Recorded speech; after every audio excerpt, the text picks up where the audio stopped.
Assalamualaikum warahmatullahi wabarakatuh.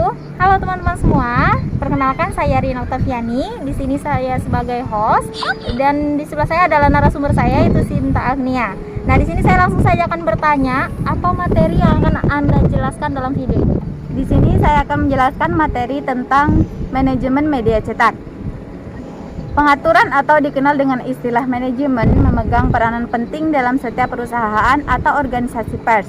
Karena manajemen dapat membantu memaksimalkan kinerja perusahaan dalam mencapai tujuan. Salah satu bentuk manajemen dalam organisasi pers visual ialah media cetak. Manajemen cetak merupakan konsekuensi logis yang berawal dari interaksi antara kepercayaan dengan kenyataan dan eksistensinya harus sesuai dengan ketersediaan struktur organisasi. Dalam kaitannya dengan pelaksanaan teknis manajerial, maka ada beberapa hal yang harus selalu menjadi bahan pertimbangan organisasi, yakni analisis peluang usaha, kapital, kemampuan sumber daya manusia, kompetitor, keinginan pembaca, serta perubahan sosial yang meliputi bidang teknologi, ekonomi, politik, budaya, dan lain sebagainya. Oke, selanjutnya nih, untuk yang kedua pertanyaan saya itu apa saja sih komponen dalam manajemen media cetak? Manajemen media cetak itu memiliki dua komponen penting, yakni yang pertama yaitu struktur organisasi media cetak dan yang kedua manajemen redaksional media cetak. Nah, tadi komponen tadi kan ada dua nih. Nah, apakah ada nih bagian dari komponen tersebut? Ada, yaitu yang pertama tentang struktur organisasi media cetak. Secara garis besar, manajemen media cetak terdiri atas dua bagian, yakni bagian redaksi dan perusahaan.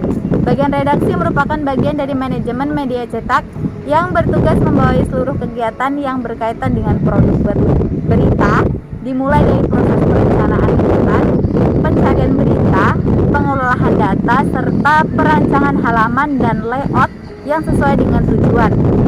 Nah, sedangkan bagian perusahaan merupakan bagian dari manajemen media cetak yang bertugas membawahi berbagai kegiatan yang berkaitan dengan proses pemasaran produk, produksi, promosi, sirkulasi, iklan, pengelolaan sumber daya manusia, perjanjian kerjasama, dan lain sebagainya.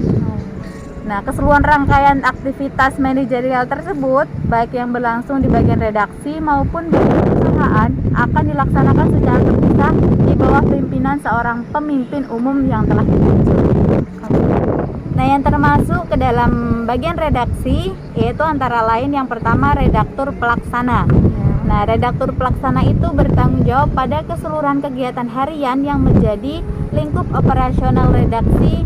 Posisinya membawahi serta mengkoordinasikan aktivitas yang dilakukan oleh beberapa unit manajerial yang berada di bawahnya. Selain itu, tugasnya juga meliputi aktivitas penjabaran dan pengawasan setiap pelaksanaan konsep media yang telah digariskan dan disepakati dalam rapat perencanaan peliputan dimulai dari proses penulisan hingga penyajiannya. Yang kedua yaitu ada sekretaris redaksi. Sekretaris redaksi itu merupakan salah satu unit kerja yang tidak kalah penting jika dibandingkan dengan pemimpin redaksi dan redaktur pelaksanaan karena tanggung jawab dan andil yang besar dalam proses pelaksanaan perencanaan, pengadaan pengembangan, dan juga keuangan redaksi.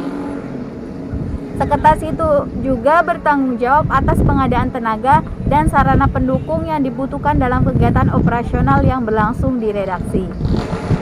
Dan yang ketiga yaitu ada koordinator peliputan dan manajer produksi. Koordinator peliputan bekerja dengan membawahi redaktur dan sejumlah wartawan, sedangkan redaktur akan membawahi wartawan secara langsung, baik untuk wartawan tulis maupun wartawan foto. Yang keempat ada redaktur. Redaktur atau biasa disebut dengan editor dalam sebuah penerbitan pers biasanya terdiri dari beberapa orang yang tugas utamanya adalah melaksanakan proses editing atau penyuntingan, yakni kegiatan penyeleksian dan juga perbaikan pada beberapa jenis naskah yang akan dimuat atau disiarkan. Dan yang kelima yaitu ada wartawan. Tim wartawan terdiri dari sejumlah orang yang meliputi reporter, fotografer, koresponden atau wartawan, dan juga kontributor atau penyumbang naskah. Dan yang terakhir yaitu bidang pendukung redaksi. Bagian lain yang berperan penting dalam operasional redaksi adalah bagian perpustakaan dan dokumentasi, serta bagian penelitian dan pengembangan. Oke, yang selanjutnya pertanyaan saya nih, untuk apa saja sih yang termasuk dalam bagian perusahaan tersebut? Iya. Yang selanjutnya yaitu bagian perusahaan. Pengelolaan manajerial perusahaan secara umum memposisikan pemimpin perusahaan untuk memiliki tanggung jawab yang menyeluruh atas keberlangsungan hidup perusahaan, khususnya dalam aspek finansial. Nah, pemimpin perusahaan juga memiliki tanggung jawab atas ketersediaan dan terpeliharanya berbagai jenis sumber daya yang menjadi inventaris bagi perusahaan tersebut. Nah, adapun dalam menjalankan tugasnya yang begitu kompleks, pemimpin perusahaan harus dibantu oleh unit kerja tertentu guna meningkatkan efektivitas dan efisiensi teknis operasionalnya.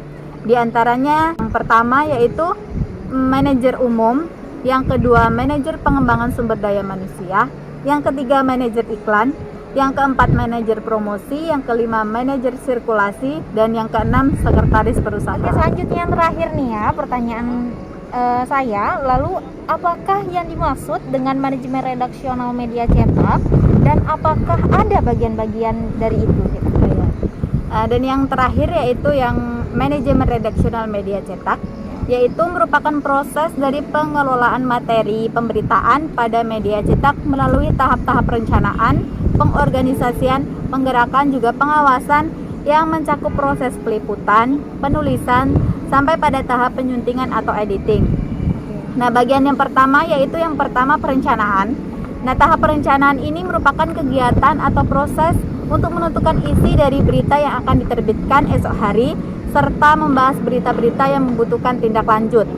Nah, proses dari pencarian serta penciptaan dari berita biasanya dimulai di ruang redaksi melalui kegiatan rapat proyeksi atau rapat mengenai perencanaan berita. Hal tersebut perlu dilakukan karena berita yang baik merupakan hasil perencanaan yang baik juga. Dan yang kedua yaitu pengorganisasian. Tahap ini adalah berupa proses penyusunan struktur organisasi, juga pembagian tugas pekerjaan dalam penempatan orang berikut jabatannya dalam sebuah struktur organisasi suatu media cetak. Yang ketiga yaitu bagian penggerakan. Tahap penggerakan pada manajemen media cetak merupakan aktivitas yang bertujuan untuk menggerakkan orang-orang agar dapat menghasilkan produk jurnalistik. Tahap dari proses penggerakan meliputi yang pertama peliputan, yaitu proses mencari berita atau kegiatan meliput bahan berita dengan menggunakan teknik reportase, wawancara maupun riset kepustakaan. Dan yang kedua ada penulisan atau proses penulisan berita dengan menggunakan teknik melaporkan yang merajuk pada pola piramida terbalik serta mengacu pada konsep 5W+1H. Dan yang ketiga yaitu penyuntingan. Penyuntingan ini kegiatan memperbaiki atau menyempurnakan tulisan agar lebih logis, mudah dipahami, tidak rancu, dan tetap memperhatikan fakta juga data agar tetap terjaga keakuratannya. Dan yang bagian terakhir yaitu pengawasan. Tahap pengawasan ini merupakan kegiatan atau proses manajemen dalam manajemen yang bertujuan untuk mengetahui apakah pelaksanaan kerja telah sesuai dengan rencana semula atau tidak. Pada tahapan ini sangat penting untuk tetap menjaga agar rubrik yang dibuat tidak keluar jalur dari jalur kaidah jurnalistik. Oke teman-teman, itulah tadi penjelasan materi manajemen media cetak yang sudah dijelaskan oleh narasumber kita yaitu Sinta Agnia. Di sini saya Rina Oktaviani selaku host mohon undur diri dan mohon maaf apabila ada kesalahan. Semoga materi tadi bisa menambah khasanah keilmuan untuk kita semua. Kami akhiri, wassalamualaikum warahmatullahi wabarakatuh.